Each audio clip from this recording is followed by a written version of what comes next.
Hi, and welcome to Mentor's Professional Workshop, First Degree Mentoring.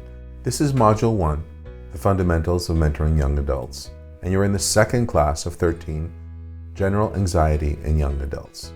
My name is Ken Rabow, and I want to say to you guys, welcome MITs. So let's look at today's subjects. There are 4 subjects. First one, understanding anxiety. And when we say understanding anxiety, we're talking from the mentor and the mentee perspective.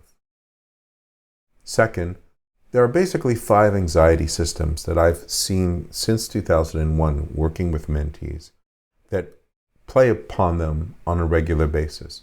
And I'll be sharing those with you. Next are working and non-working habits. We all have habits. If they help us, they're working habits. If they don't help us, they're probably our mentees' non-working habits. They have both as well, and we need to teach them how to use the working habits to empower themselves to transform the non-working habits. And because we have systems and systems play upon us, the 4th one is anxiety system hacks. How do we hack these systems and transform them? This is a subconscious thing, consciously exercise. So let's start with understanding anxiety.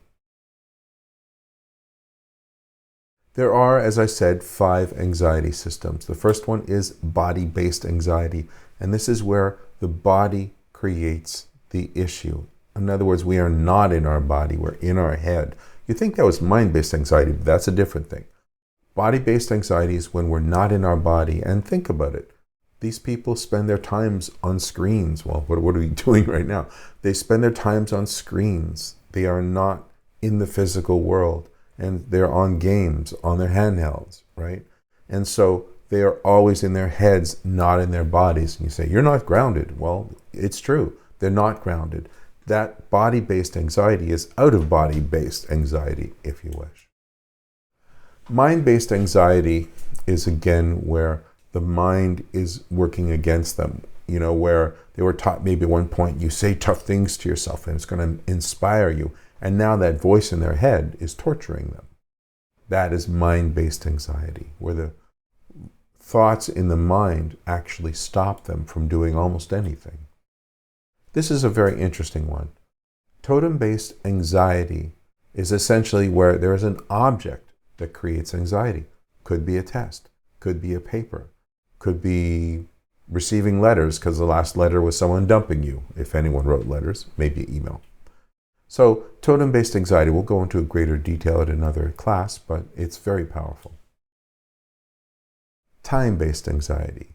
This is one you're probably all familiar with. We know so many people that the idea of getting to something, leaving something, preparing for something, doing something in a certain amount of time becomes the enemy, and that is time-based anxiety.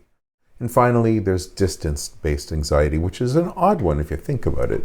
But when you, as I explained to you, it'll make more sense. So every time Junior goes from home to the school, he starts to panic halfway through and ends up coming home feeling sick, not doing well, and not showing up for class. So you'd think it was the paper or the class or of those things, and it could be, but it could also be a distance-based anxiety when the person leaves their room, when they leave their home, when they get to a certain point, in other words, different things that trigger them. That is actually distance-based anxiety, which can seem like some of the others. And we're going to cover 2 of these today.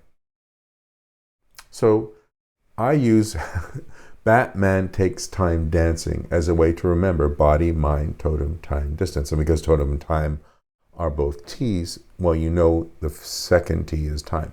Batman takes time dancing. Say it with me, class. Excellent. So I want you to remember that. So in your head, you're looking at someone, you're going, what is playing upon them?